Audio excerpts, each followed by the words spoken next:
আমরা ৩২-এ আসছি যে ভারতীয় বধূ সে ৩২-এ আসবে এরকম প্রোপাগান্ডা ছড়াচ্ছে।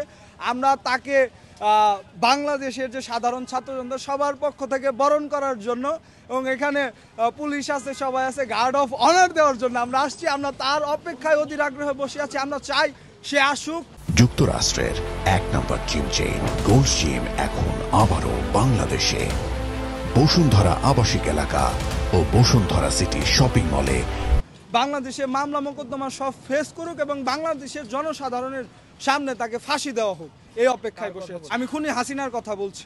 ধানমন্ডি ৩২-এ এসে দেখেছি বাংলাদেশে আওয়ামী লীগ বলতে কোনো সংগঠন নেই।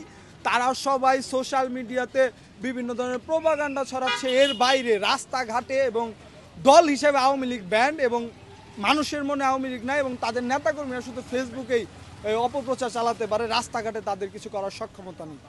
আমরা দেখলাম যে সোশ্যাল মিডিয়ায় আওয়ামী লীগ বিভিন্ন ধরনের প্রোপাগান্ডা ছড়াচ্ছে যে তারা বাংলাদেশকে অস্থিতিশীল করবে এবং আমরা দেখেছি গত 2 দিন যাবৎ দেশের বিভিন্ন স্থানে বিভিন্ন পরিবহনের মধ্যে তারা যে আগুন সন্ত্রাস এবং তাদের যে প্রতিশোধ পরায়ণ যে রাজনীতি সেগুলো তারা করার চেষ্টা করছে এবং এখন পর্যন্ত ৩২-এর অবস্থা স্বাভাবিক। আওয়ামী লীগ তো স্বাভাবিকভাবে কোনো পলিটিক্যাল পার্টি হিসাবে এখন নাই। আমি মনে করি তারা একটা ক্রিমিনাল এন্টারপ্রাইজ এবং রাজনৈতিক দলের যেটা হওয়া উচিত যে তারা রাজনীতিতে মানুষকে ভালো কিছু বলে আসবে, কিন্তু তারা ফিরে আসার চেষ্টা করছে মানুষকে ভয় ভীতি দেখিয়ে।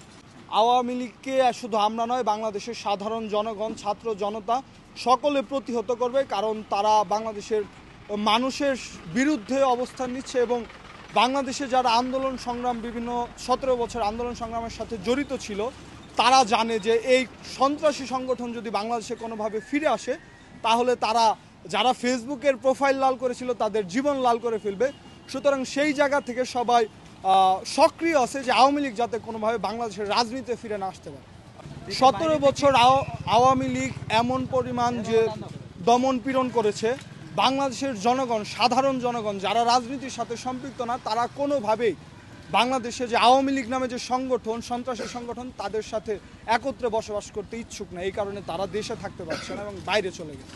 তারা বিগত দিনে সন্ত্রাসী কার্যক্রম চালিয়েছে, বর্তমানে তারা সেইভাবে করতে পারছে না।